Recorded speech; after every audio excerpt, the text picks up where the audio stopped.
Hello la communauté, j'espère que vous allez bien. Moi je vais bien aussi, ravi de vous retrouver encore une fois. Aujourd'hui j'ai bien envie de partager ma story time avec vous. J'ai jamais fait de story time, c'est la première fois, mais elle est très importante pour moi, d'accord? Une story time qui peut-être nous permettra aussi d'inviter un historien ici pour pouvoir voir clair dans cette histoire. Ça fait quelques jours que je me pose cette question-là et voilà, instant story time, let's go.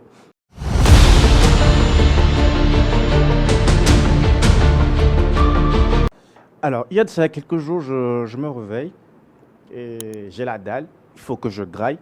Vous savez, dans la vie d'un jeune étudiant ou d'un jeune Togolais ou d'un freelanceur comme moi, c'est pas aussi évident de joindre les deux bouts par moment, surtout à un moment donné du mois. C'est pas aussi évident. Je me réveille ce matin-là avec 3 pièces de monnaie dans ma poche.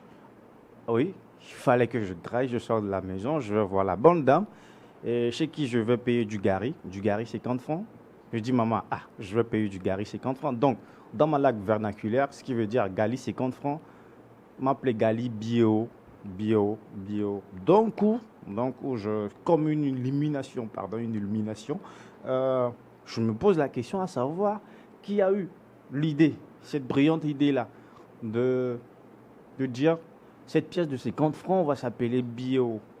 D'accord? C'est cette question que je me suis posée. Alors que dans le même temps, je devais payer aussi du sucre. Alors, du sucre Bono, donc ce qui fait 25 francs, qui a eu cette idée d'avoir, de donner ce nom, Bono, ce qui signifie quoi exactement? Bio, ce qui signifie quoi exactement? En réfléchissant, on peut trouver un sens à ces noms-là. Mais comment est-ce que c'est arrivé? Comment est-ce que ce nom-là est rentré dans nos codes, dans nos quotidiens à chaque fois d'avoir ces noms-là? Alors, c'est parti. 50 francs, ce qui voudrait dire bio. 25 francs, ce qui voudrait dire bono. 100 francs, ce qui voudrait dire biodian, si je ne me trompe pas.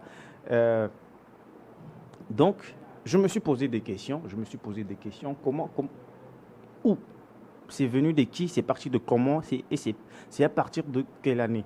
D'accord? C'est une question qui me trotte la tête et j'ai envie de partager ça avec vous aujourd'hui. Mais bien avant d'inviter, de recevoir cet historien-là qui va nous donner plus de détails et à la signification de ces noms de pièces-là que nous utilisons et presque tout le temps, et tous les jours d'ailleurs, et qui va nous demander et avec qui nous allons discuter, vont nous donner plus d'explications dans ce sens-là. Venez massivement. Abonnez-vous d'urgence et sur la chaîne Un Monde dans le Miroir et en commentaire, dites-nous qu'est-ce que cela signifie. Selon vous, la pièce de 50 francs, et quelle est votre idée, enfin, quelle est votre théorie de l'origine de ces noms de pièces-là que nous utilisons chaque jour? Alors, bienvenue dans Un Monde dans le Miroir, je m'appelle Monsieur Thomas et venez de vous connecter. N'hésitez pas à vous abonner d'urgence parce qu'il y a beaucoup de choses qui vont venir. Alors, à très bientôt.